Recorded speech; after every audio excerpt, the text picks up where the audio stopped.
Sorry for the delay, folks. You know how things can get sometimes. Everybody's good, yeah? By the looks of things, we may have only missed a week, but I feel like a lot has changed. So, in the fictitious words of our second president, Thomas Jefferson, after returning home to Monticello, what did we miss? It's time for FWP. You're listening to the soon-to-be-named network, the Lamborghini of podcast networks.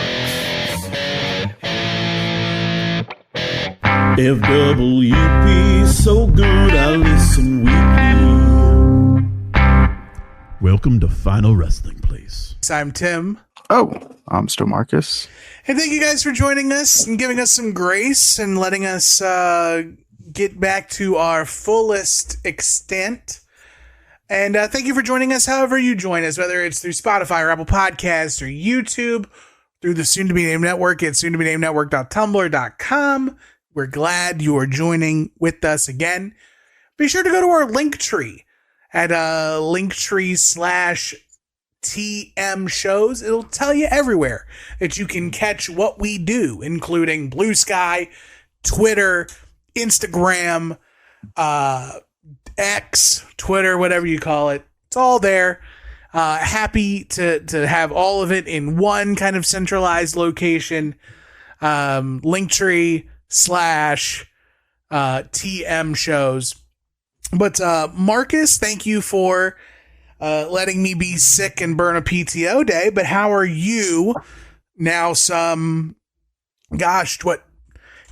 2 weeks since we've talked, or maybe 10 days? Yeah, it's been 2 weeks since we've been here. But yeah, I was down really bad. So it would have been 2 weeks ago. So 2 Wednesdays ago, I got violently ill. The little one brought a nice 48, 72-hour stomach bug home. And so I caught that. I started catching it Monday, and I was fighting it off. And then Wednesday, I was down real bad to probably the sickest I've ever been in my whole entire life. Mm-hmm. And then, I was down bad for about 3 days and pulled it together to make a town. And then I was down probably till Wednesday or Thursday of this week. So it took me a full week to kind of get my bearings. Friday's the first day I felt like myself. So that was a full week from the last illness incident, if you will. So I'm finally back to 100%. I got some bulking to do because I lost 12 pounds while I was sick. Oh, wait, no. Yeah, that's a boo. So I think I'm going to find a mass gainer because now I'm at an even 250. There you go. And that's just too light for me. So, oh, come on, John Jones. No. So it's time to find a new mass gainer and hit the chicken and rice, if you will. Don't forget your Nutella. Yeah, and my Nutella. So yeah, let's see if we can get this bad boy back up to 275. Hey man, power shakes. Go back to the power shake. Power game. Shakes. Power gut. You need to do the old Tim favorite of make yourself some food right before you go to bed, and then go take it to bed, consume it in bed, and then take your plate, put it on the nightstand, and then roll over, cut the light out, and go to bed. Don't let your body figure out what it's going to do with all the food you just ate. Trust me. You got to trick it. As a mass gained brother, I got all the mass. I got too much of it. So, yeah, man, you'll figure it out. Life finds a way. And besides, you're in eating season now. It's time. It's time. Even though you hate Thanksgiving. A couple weeks ago, yeah, I'm not a big fan of Thanksgiving. I need to redact a statement. Global warming, confirmed bad. I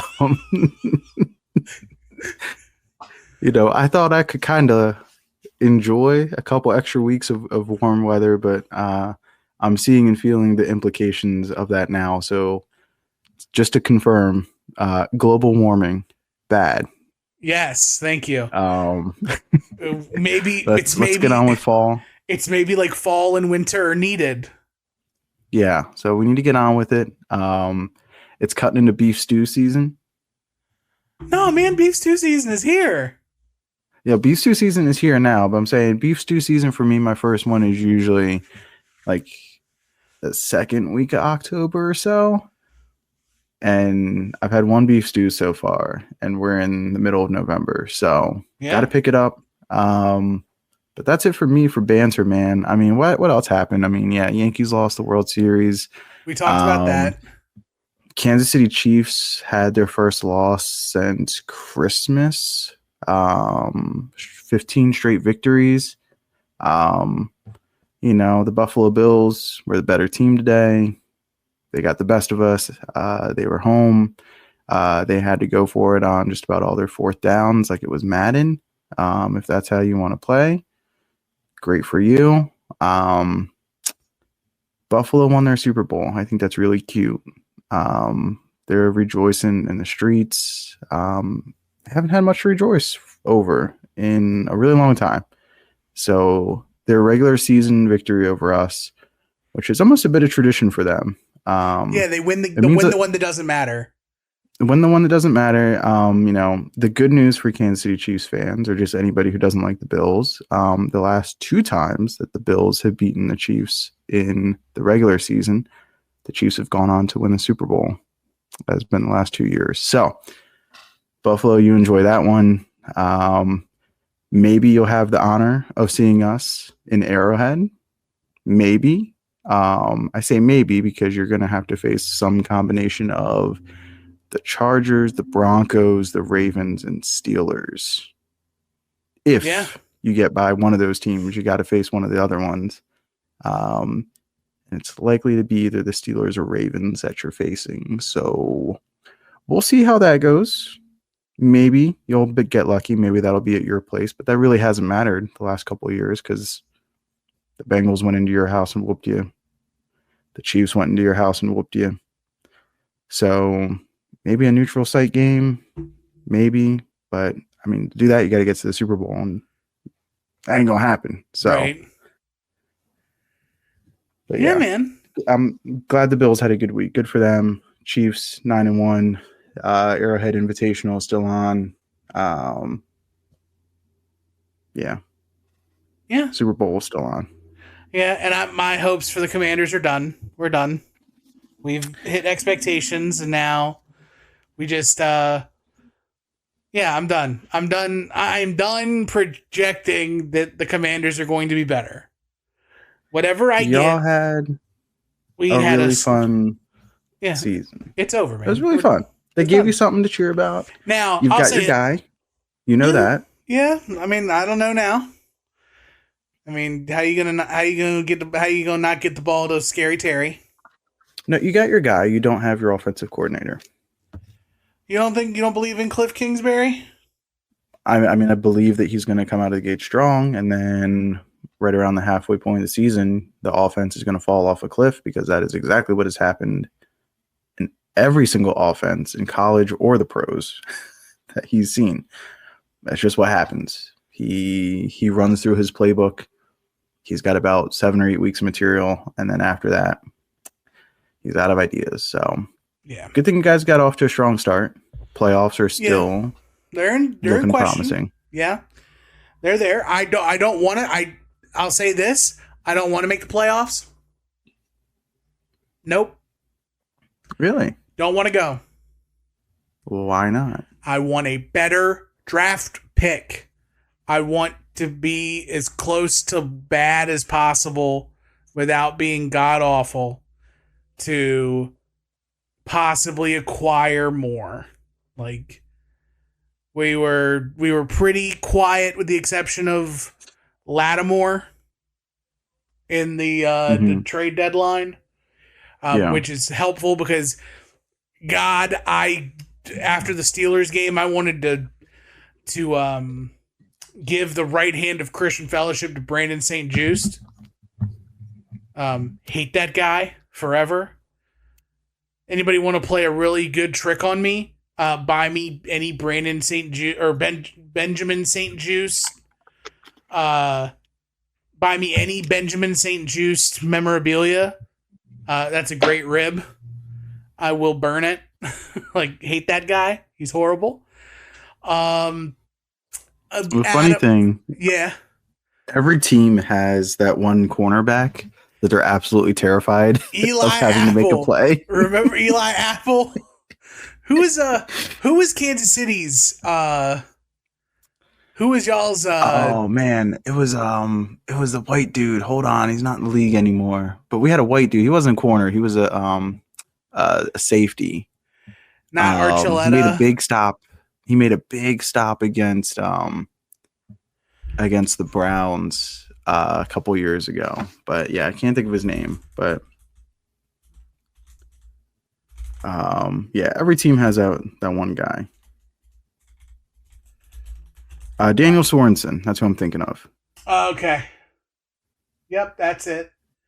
Adam, I heard Adam talk about the trouncing that the Steelers gave the Commanders. I don't know what game he watched where the Commanders got trounced. That's just me. The Eagles game was closer than I thought it was going to be. It definitely picked up in garbage time. Not garbage time, but like the floodgates opened up in the fourth. Yeah. A lot of people were betting the over, and they were real nervous. But it showed up. It was good. Like I said, I have no expectations for the Commanders. They're good where they go.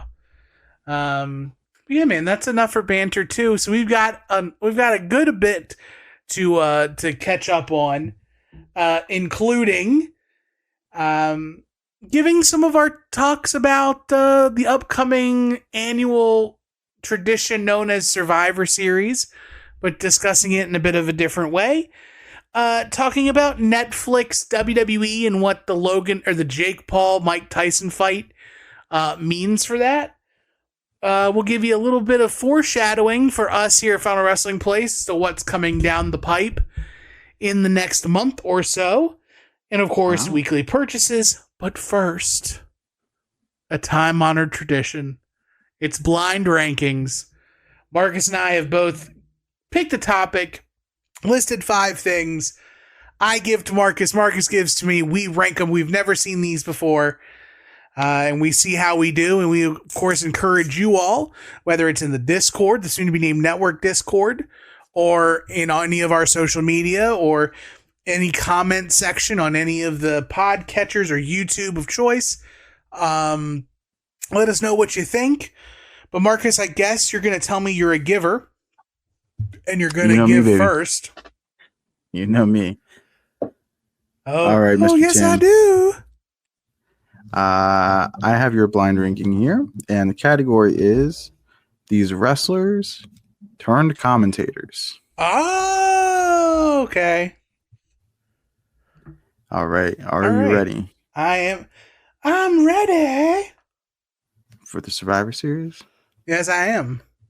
All right. First shot out of a cannon. Jesse the Body Ventura. He's really good. He's really good. I think I can comfortably put him at like 2. Okay. I think I can comfortably put him at 2. I think there's like one other that I'd probably put ahead of him. But yeah, man, Jesse's great, man.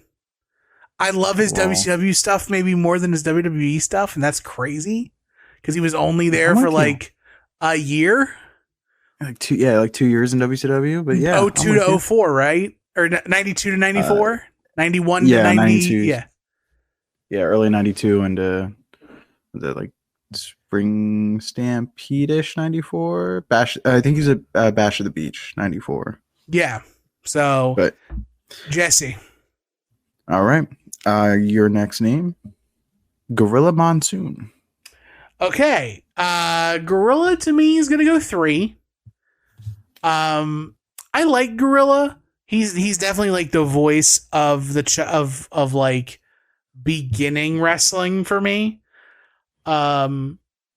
I definitely respect his game. I respect everything about it.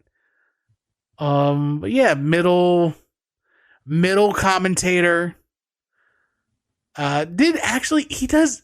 It's crazy though, because like he was actually play by play.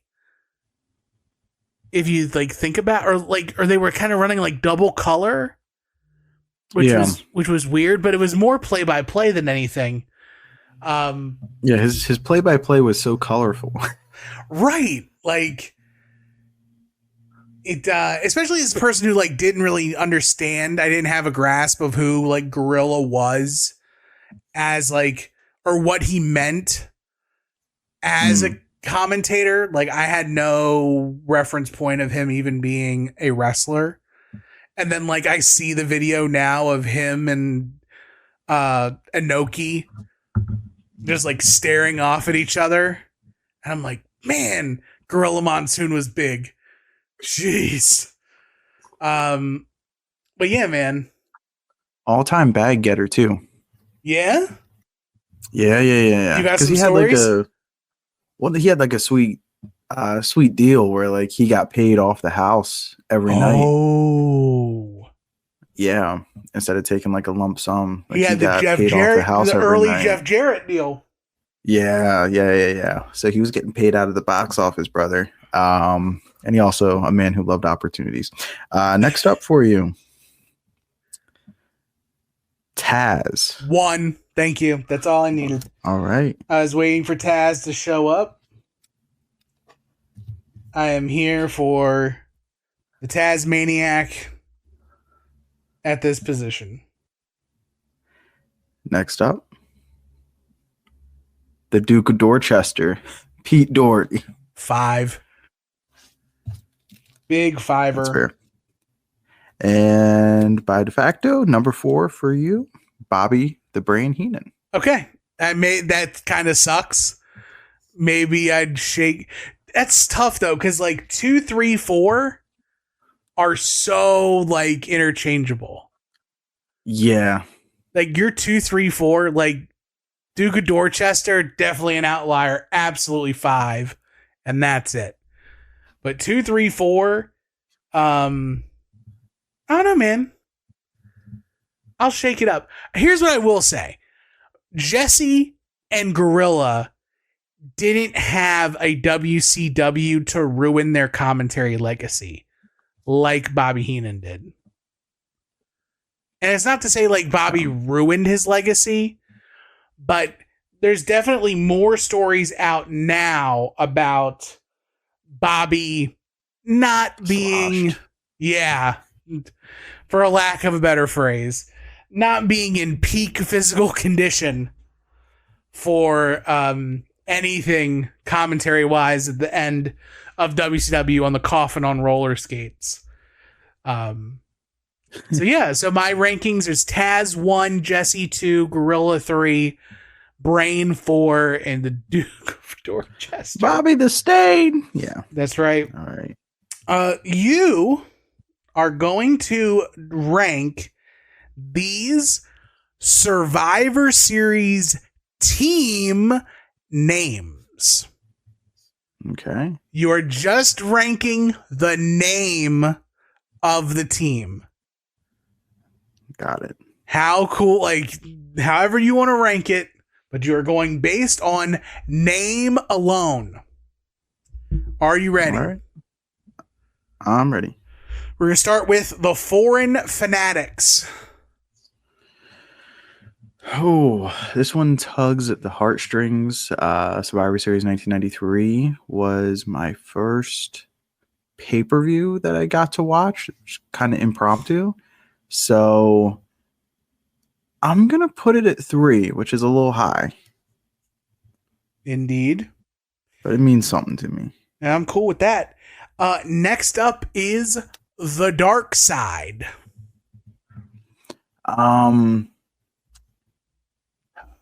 Not really dark. This is Survivor Series 1995. I believe this team is Savio Vega, Making a Difference, Fatu, Henry Godwin. There's one more person on this team because this is a team of 5, right? Or maybe it's just 4. Undertaker. And I can't remember if there's anybody else on this team. I'm taking a look right now. It is Savio, Fatu, Henry Godwin, and The Undertaker. Okay, so I had it. Okay. Yeah, not very impressive. I'm going 5. Okay. The team named the Dark Side based on who was actually part of the Dark Side. That's right. Next up, I give you the Teamsters. Oh, the Teamsters. Let's go 4. Okay. It's working out exactly the way I hoped. Next up, number 4, the Visionaries. Ooh. A little bit of strategery here. I'm going to go 5. You already went 5. I mean, sorry, I'm going to go 1. I'm going to go 1. Okay.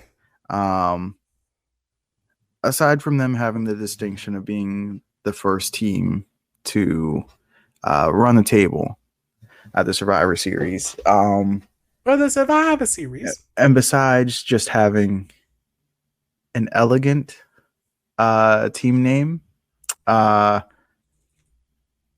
like the fact that they're visionaries while like Jake Roberts is blind. I think that's a good dig. So yeah, give me the Visionaries at number 1, which means I'm locked into number 2, Mr. Tim.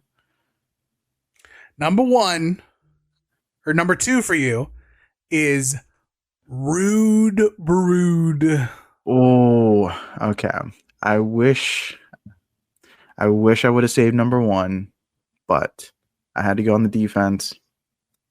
I am mad at myself for putting Rude Brood number 2, but that's what the blind rank can shake out sometimes. I had to lock in a pretty solid number 1. Hurts a little bit, but overall, can't be too mad at it. I think you crushed it. I think this is right. So you had the Visionaries at 1, the Rude Brood at 2, Foreign Fanatics 3, Teamsters 4, and the Dark Side for 5.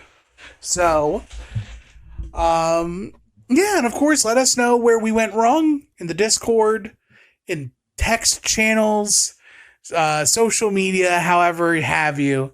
Just let us know where we went wrong. Let us know what your rankings are for these. We'd love to see it and love to hear about it. We have missed quite a bit since the last time we've been here. The last time we talked to you all was before a very important Tuesday in America. We're not talking about that. So, but just to give you a reference point that it feels like it's been the longest 2 weeks of known recorded history. So we didn't miss much, did we? Except for, the Jake Paul, Mike Tyson Netflix show, fight. Did you happen to watch that fight, Marcus? Oh, yes, I did. And did you have any issues watching the fight? I did have to back out of the stream one time. And then I popped back in and it worked totally fine for me. Now, were you watching on like a built-in app on your TV or? Yes. Okay. Because I think so of course the discourse over the last 24, 48 hours was how abysmal the viewing experience was for select viewers of the Tyson Paul fight. And now, we're not here to discuss how fake the fight was, how rigged the fight was.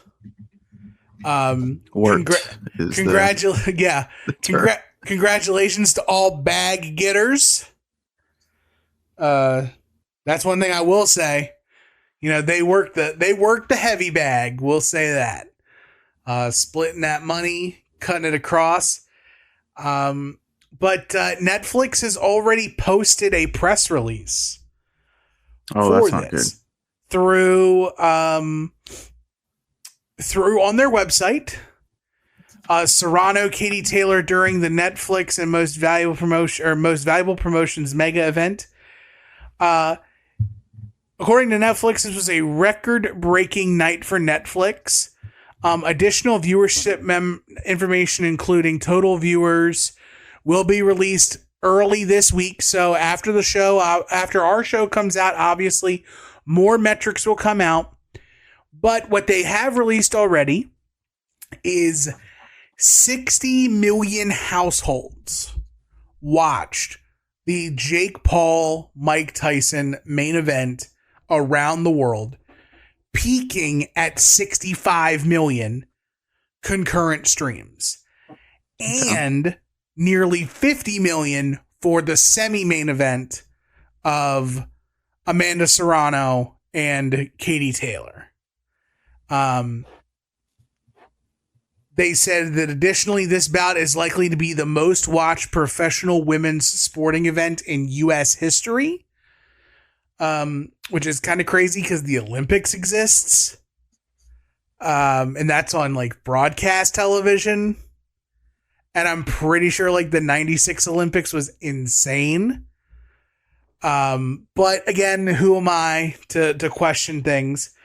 But the first thing that everybody thinks of, especially for us who are in that weird part of the Venn diagram of people who give a crap about the Jake Paul, Mike Tyson fight and people who give a crap about wrestling, that intersection, we live on this fight because in 6 weeks' time for the United States, Monday Night Raw is going to be exclusively on Netflix. And for international viewers, all WWE programming will be exclusive to Netflix. Or not, maybe not exclusive to Netflix, but Raw, SmackDown, and NXT will all be on Netflix. So I guess my question is that, Marcus, are you at all, if you are TKO / WWE, are you concerned at all about the infrastructure of Netflix to be able to handle the longest running weekly episodic program in American television history? No. Okay. Because the check is cleared, the check is cashed, the work is done. No, I don't think WWE, TKO, or anybody gives a crap about how the stream is. And I mean, they released on Peacock with streaming issues for a good bit. Check cleared. And the WWE Network. And and WWE Network a little bit. So I think if anything, I think it's more so a test run of what will eventually be WrestleMania on Netflix. Because I think WrestleMania is the only thing that will come close to even having a marginal percentage of the viewership that turned out for the Jake Paul Mike Tyson fight. I mean, other than that, you're gonna have a couple million people streaming Monday Night Raw, maybe live. So I don't think they're too concerned, and I don't think there is really any reason to be concerned. And I don't know. Yeah, I don't think it's a big deal. But what do you think? I think it is much to do about nothing. Like, from the technical side of things, it is something that is very easily addressed. It's just that they didn't address it in time. The way that a lot of these websites work, and shout out to, we had the conversation in the Discord first, but shout out to Kevin Marshall for validating the point. But most of these streaming services are built upon Amazon Web Services, or AWS. I'm sure you guys, if you guys watch any sports, you recognize AWS as like the sponsoring partner for all the like crazy analytical sports replay stuff they show, where like how fast a person ran, or the total distance run of something, or how far a ball flew. So in most cases, AWS instances are able to spin up copies of their instance, so that if one server gets hit and it's heavy, they can make a copy. And then the technical term load balance, they just Giggity. I know you're a nasty boy. But they put all of these instances into a load balancer so that when John Q. Public hits Netflix, the load balancer determines which instance of Netflix they're going to. Right? Now, the problem is with international viewership, with domestic viewership, Netflix is already super mega instanced already based on location. Like Canadian Netflix is different than American Netflix. It's different than Australian Netflix. It's all different. So then on top of that, you have to build instances of instances to keep things up. And if you're not prepared for it, it can come across really sloppy. Like kind of what we got for the Paul Tyson fight. I didn't have much problem at all, and I was watching on a mobile device. I was watching on my iPad. But I definitely I empathize with certain people and having like the stream freeze, but this is where we live in 2024 and beyond. Yep. There's going to be, I think there's a football game. I think aren't the Chiefs playing on Netflix this year? Chiefs are playing the Steelers on Christmas. I believe that's the game. Or Black Friday? Or Black Friday. Okay, yeah. I'm trying to remember. I know the Raiders. Is it? I think it's the Netflix Christmas game. Okay. I think it's Chiefs Steelers. Okay. Which will be a loss for my Chiefs, by the way. There you go. Get ahead of it. Coming off playing on a Saturday game and then playing on a Wednesday as well. First time in NFL history that's happening. That's a scheduled loss. Yep. But so there's definitely things that Netflix are doing to kind of like quietly test their muscle as to how much, like how they can manage the viewership and manage service interruptions. But at the end of the day, especially, companies like Netflix and companies like everything else don't care about you or me or anyone else. They have a job and a responsibility to one subset of people. And that is their shareholders. It is any company's job to, like, first and foremost, in any company, any public company that you work for, or any company period that has shareholders or stakeholders, your first job is to maximize the profits of your share or stakeholders. It's not make a really cool, fun streaming service for all your cool friends to watch. It's not anything like that. It is literally those who pay $800 a share for Netflix. We need to maximize their earnings from this. TKO, the same way. And whoever else is involved, same thing. Right? It does come down to the bottom dollar, unfortunately.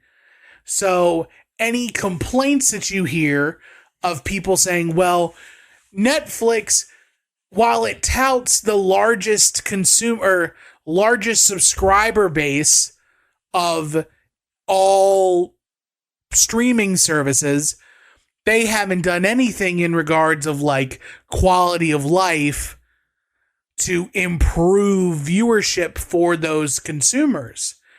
And in my mind, I go, duh.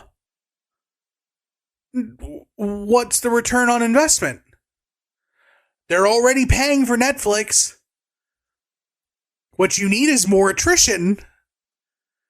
And then like Netflix has actively done things to like harm the consumer and chase consumers away. Like password sharing. They do not care. Yeah.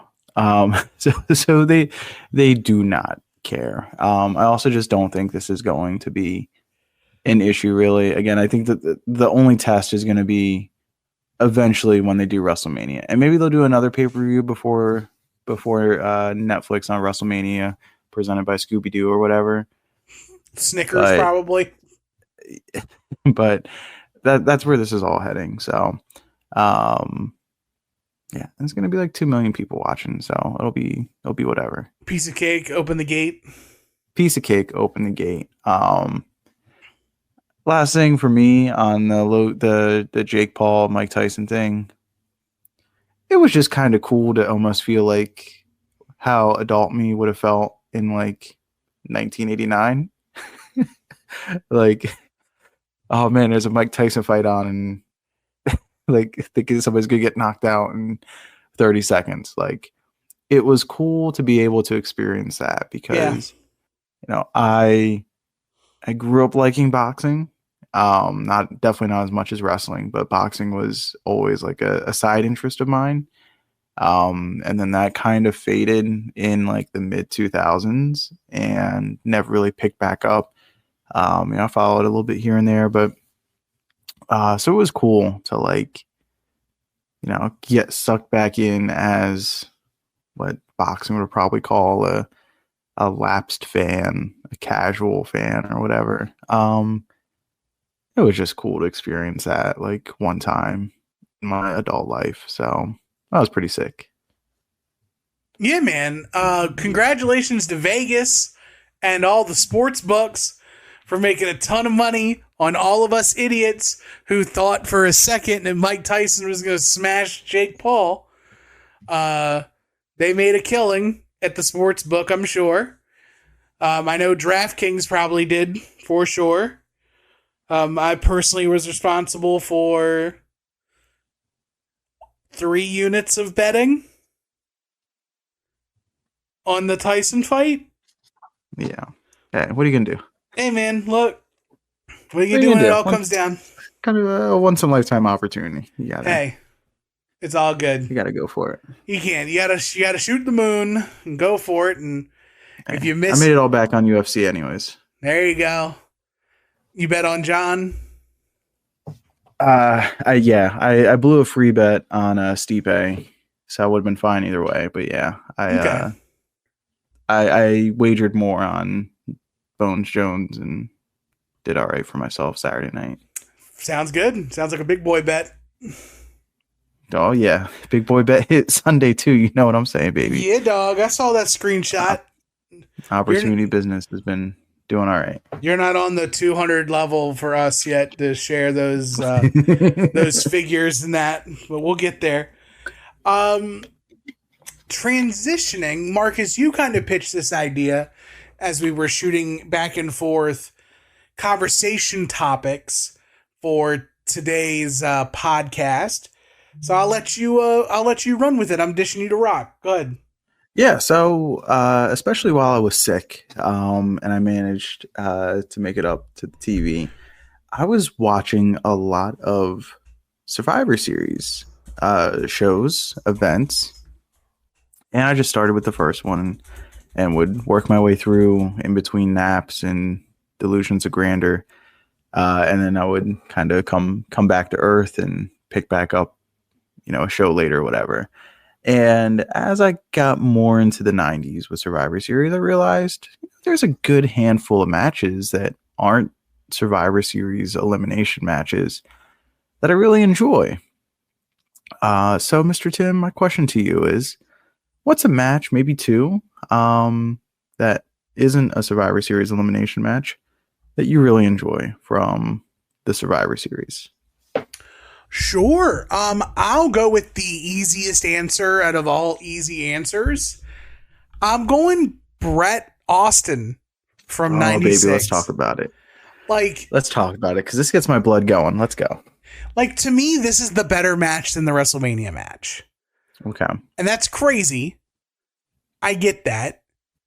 But I find more enjoyment in this because, Austin still has a little bit of giddy up in him. He's definitely not. He is broken down, but he is not broke down. And he's not quite broke down either at WrestleMania, but definitely more stunning Steve at Survivor Series 96 than anything else. And it's a star-making performance for Austin. Brett calls for the match. Brett requests it after being a man on an island since WrestleMania 12. Mm-hmm. Or maybe not an island, but definitely a cruise ship. Brett taking time away from the ring. And I think this is all around the same time of the elusive lifetime contract. I think. Mm-hmm. It doesn't it get initially worked out in this run that comes back to bite him a year later? Yes. Okay. Let's talk about Brett rolling off the couch, and he is wearing the pink and the black with the orange yellow trim. The drip. It's a top two Brett look for me. I love this attire by Mr. Hitman. He doesn't have it for very long. Pretty much just wears it here. I think there is one other show where he wears the jacket, but dude, for Brett to roll off the couch and put this match on, it's insane. It's a classic wrestling match, and it's so beautiful. I know I rightfully have built a reputation for myself where only like big guys, only like big wrestlers. But I do have a spot in my heart for just really good professional wrestling. But the bar that has to meet is this match. I love Brett and Austin from Survivor Series 96. That is pro wrestling to me. If I'm not looking at two juiced up guys bumping meats, it's this. But you better be this good. You better be this good, because this is where the bar is at for me. You want to say a good technical wrestling match? It better look like this. It better be this. It better make me feel like this match. The strikes better be sent like they are in this match. The psychology better be like as sound as it is in this match. It better tell a story like this match does. Better have the crowd in the palm of your hands like this match does. Oh, it doesn't? Okay, I'm not interested. Not for me. This, though, this is my ish. I love Brett Austin from Survivor Series 96. In many ways, it is a better match, but it's entirely a different match, which, again, I could go on about Brett, but that's the beauty of so many Brett matches is no one match is really the same. They're different. Another comparable take is the SummerSlam 91 to King of the Ring 93 match with Mr. Perfect. They're two separate matches, and they're at like two different stages in their career. And it's the same thing here with Survivor Series 96 and WrestleMania 13. Two different matches, like the spectacle of WrestleMania 13. That is, I mean, it doesn't get any better. Right. It's a 10 out of 10. But then here, it's like just the classic pro wrestling and storytelling that this match delivers, and how it just like says, okay, like Austin's a guy, and like this is a top 4 dude you have here. Like that's the kind of performance, for lack of a better term, that that Brett gives him and puts on. Austin steps up and elevates to. And one of my favorite moments is before the match even starts. It's during Austin's entrance. You hear the glass break and he comes out and you see him take this deep breath, and it's still very much still like Steve. He takes this deep breath and you see him lock in, and you see the definition of lock in when he exhales, and then he's stone cold and he's gunning down the camera. It's such a cool visual. And Brett is also yoked. Brett's huge. He looks great. He's tan. He's oiled up. Yeah, I love this match. This match is great. 10 out of 10. CC, very intrigued. Aside from this match, what else do you have that's Survivor Series, non-Survivor Series match worthy to discuss? This one, far from the in-ring classic that is Brett and Austin, but a match that I really do enjoy. It's Undertaker versus Hulk Hogan, the Gravest Challenge, Survivor Series 1991. It is the first singles match at Survivor Series. If I do have that right, yeah. It's the first title match at a Survivor Series as well. It's like halfway through the show, and it's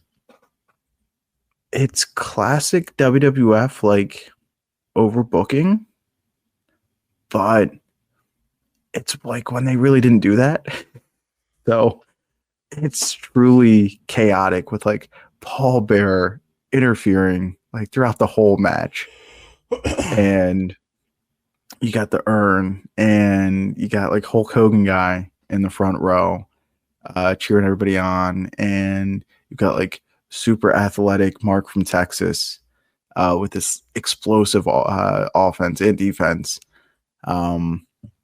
And Hogan like looks mortal, and it's kind of like, all right, like we kind of know what's going on here. Is Hogan just gonna like eat this guy up?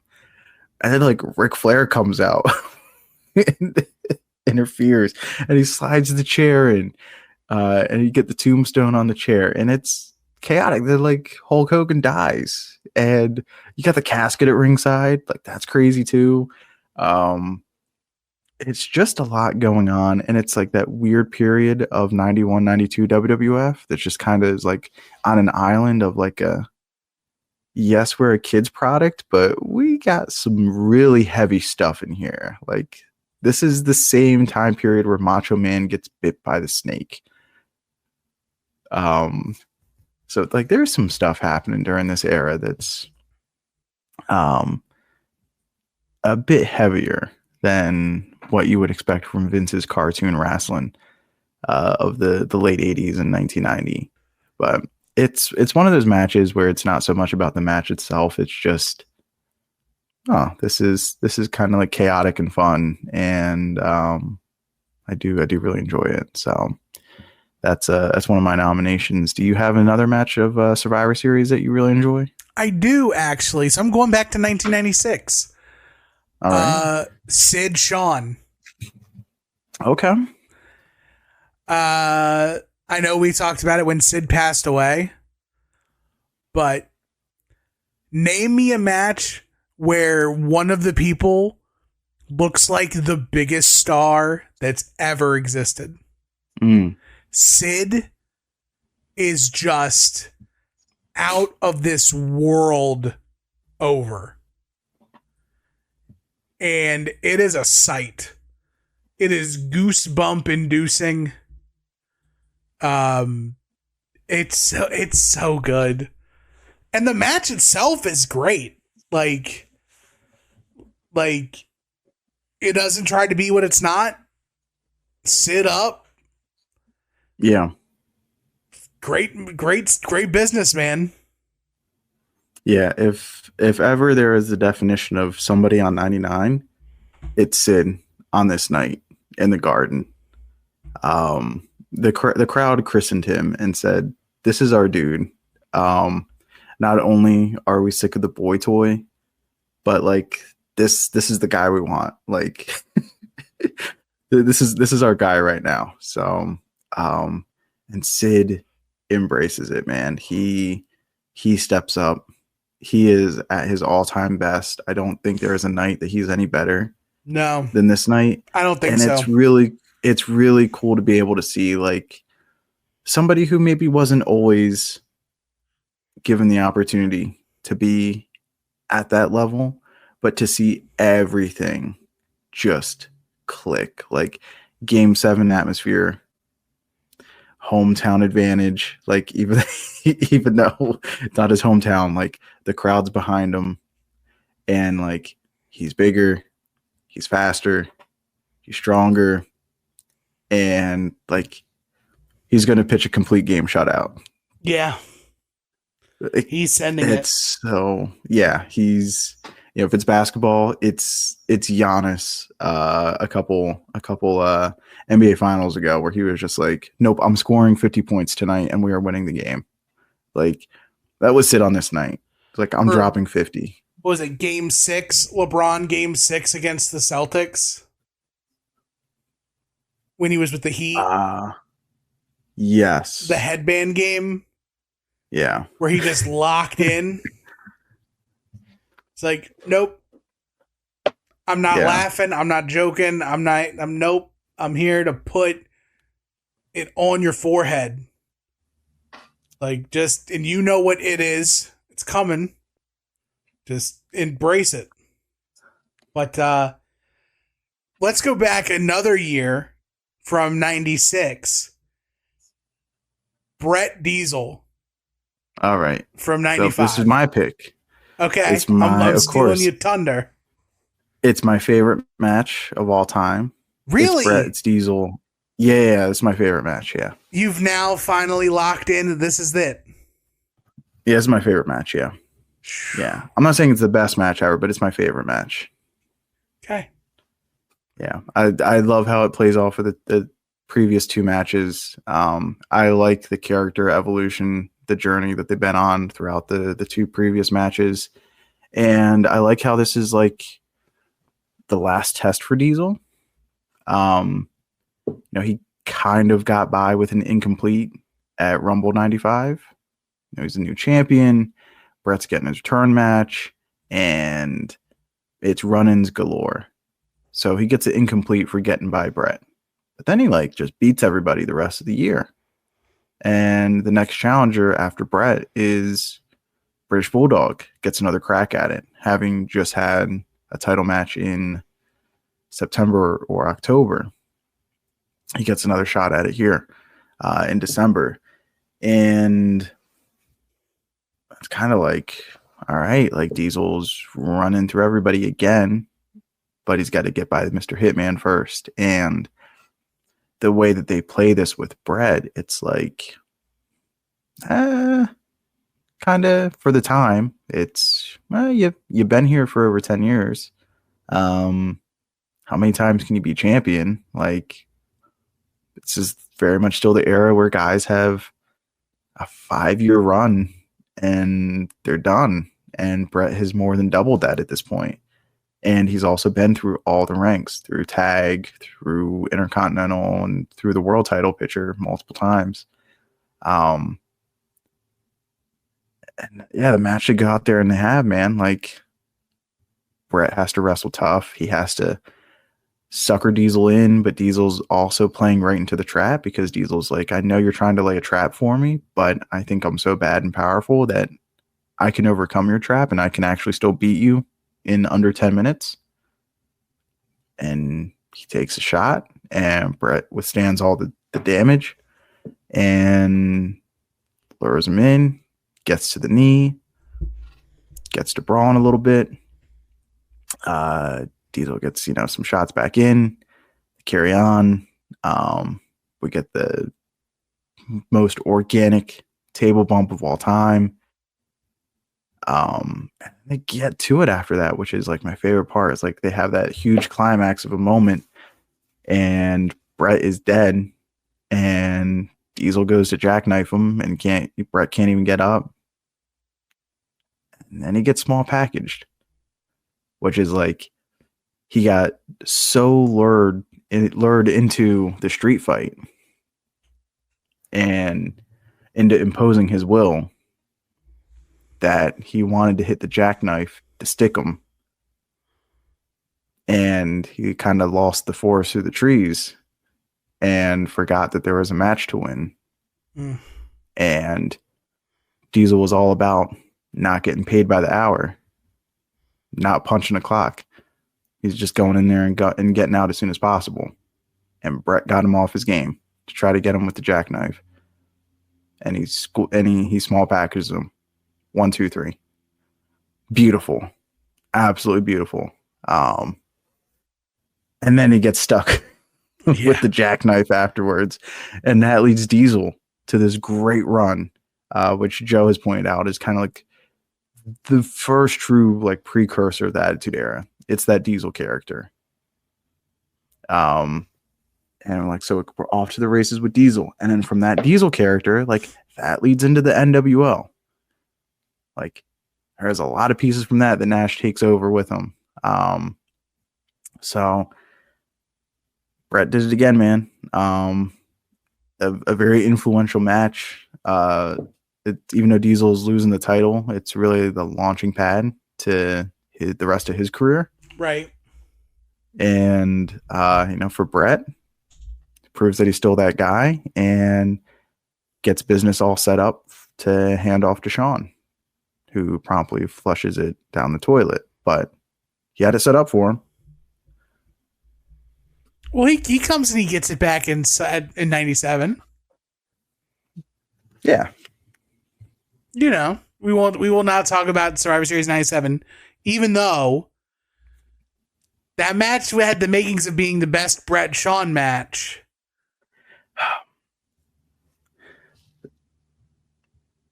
I know that's a take. I would have to go through all of them and look at it. I don't know if I believe that on its face. Okay. But I do know that's a take. Yeah. Because I know like Brett has said that too. Like, yeah. Brett was like, this was a really great match until the end. I think what helps it is that's probably Shawn at his closest to being a complete worker. Or like in 92, he's still very much like just kind of copy and pasting what like Flair would do in a match. And what else did they have match? Same thing for 93. He's more so bumping around like DiBiase and Mr. Perfect would do. And then the next time they really have matches, it's 96. Shawn still isn't up there. Brett's still feeding him a lot of offense. So yeah, 97 is like, especially late 97, that's probably where Shawn is the best version of himself as a worker. So yeah, I definitely can see where Brett's coming from with that. Right. Do you have anything else for Survivor Series? I think that's it for me, dog. I actually have a couple that we can speed run through. I want to give credit to it is not a Survivor Series match, but it is an elimination match. So I don't know if you'll allow it. But for me, Survivor Series 02, Jeff Hardy and the Dudleys versus 3 Minute Warning and Rico. Oh, okay. I will allow it. That match is fun. It's such a great open for that show. The chaos in it, I always like remember that fondly. And then You can't talk modern day Survivor Series without talking about Brock Lesnar. Ooh, yeah. Brock versus AJ. Brock Danielson. Yeah, that's really good. You can't not include those two matches at all. And then lastly, this is like on the sneaky list, and I don't know if you remember this match at all. It is a triple threat match for the United States Championship.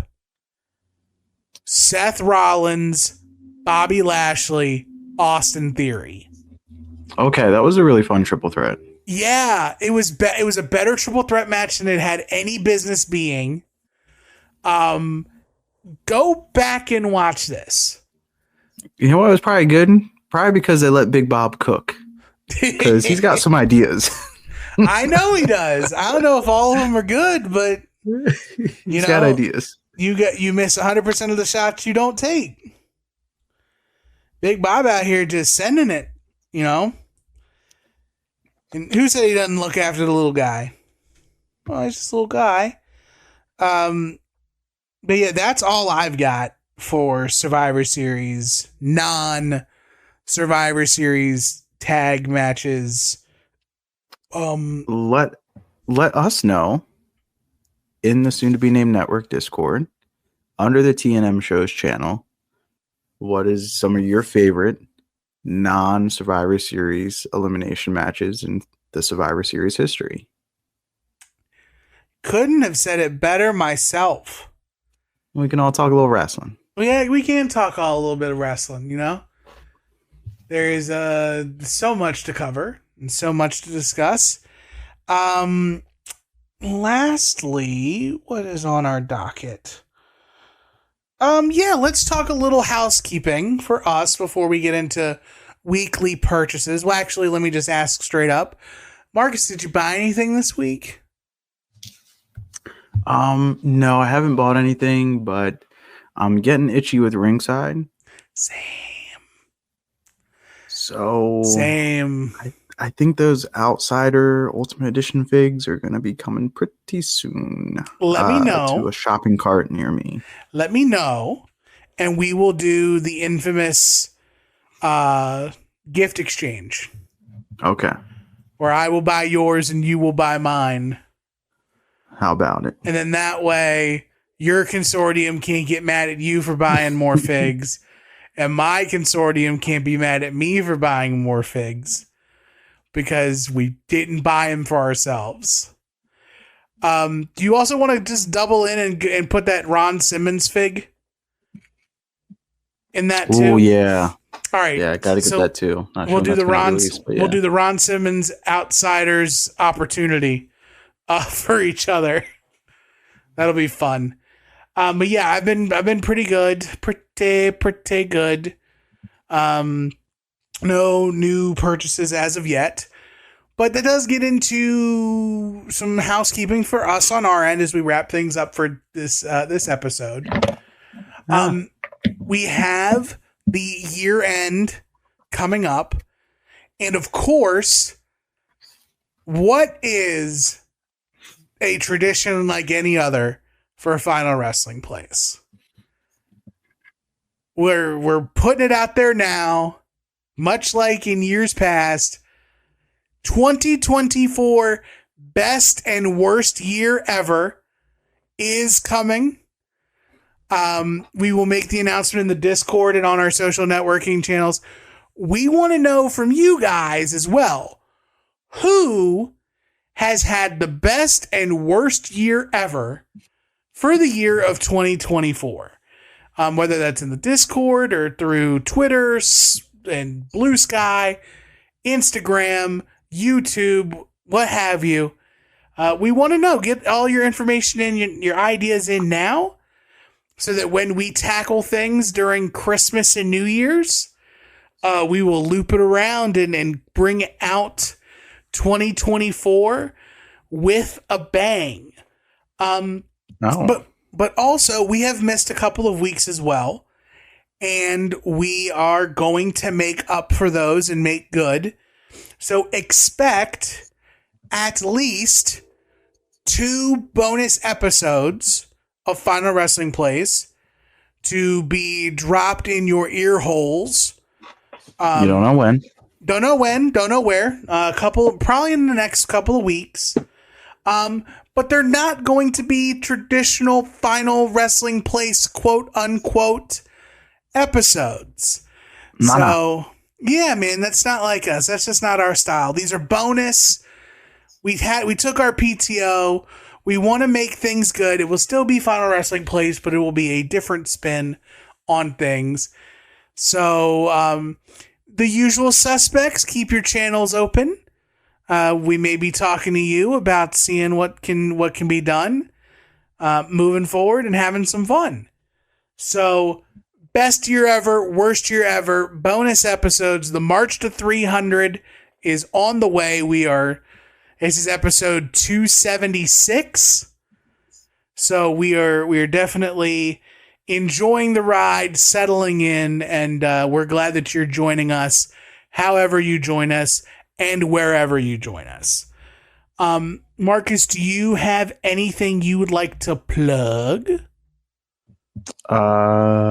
December 7th, Mr. Pig's going to be down at VCW down in Norfolk, back at the Temple.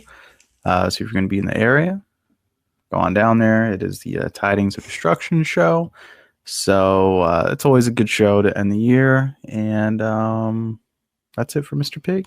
Do they still do the gimmick of bringing an unwrapped toy for Toys for Tots? I don't know. I think that we used to be back when you and I used to go there all the time as younglings. That event was a big fundraiser for Toys for Tots for them. Yeah. And you could bring in an unwrapped toy. I feel like it was at least a year or two ago. I don't know if it's going to be the same. I feel like it was a while ago. So, yeah, I think so. I don't know. If not, bring an unwrapped toy, go to the Boars table, donate your unwrapped toy. Then he'll flip it. Yeah. Yes. Or you can trade an unwrapped Ultimate figure or Elite for some merchandise.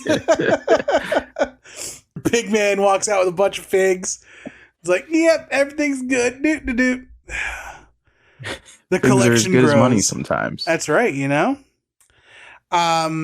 But if you have nothing else to plug, soon to be named network.tumblr.com is your home for this and so many other podcasts, including but not limited to our wrestling offerings of At Odds and Wrestling with Joe and Adam and We Need Wrestling with DJ and Brett. A huge round of applause. Congratulations on a podcast well done for Wings on Wings. Crushing their finale, their 2-episode finale. If you are interested in a custom made, one of a kind hot sauce brought to you by the voices of Wings on Wings called Terminal Heat, reach out to the podcast, Wings on Wings podcast at gmail.com. $10 a bottle for that, plus shipping and handling. Or if you're in the Discord, just hit them up there. I know I want a bottle, and I want to do a dab with some of the boys and girls. So that'll be fun. If you want to follow us on social media, you can. linktr.ee/tmshows for all of us. And if you want to follow us personally, at Not the Tool Man for me, the Wrestling Speakeasy for Marcus, if you know, you know. We will be back here next week to give viewers choice on AEW Full Gear. We may also prognosticate, do a Survivor Series pre-cap, plus some more blind rankings, plus more fun here. It's a return to form, an hour-long podcast, Marcus. It feels weird, but we're getting back in the saddle. Glad you're here to join us. And right now, though, Marcus, all that's left is to tell the people goodbye. Bye, boys.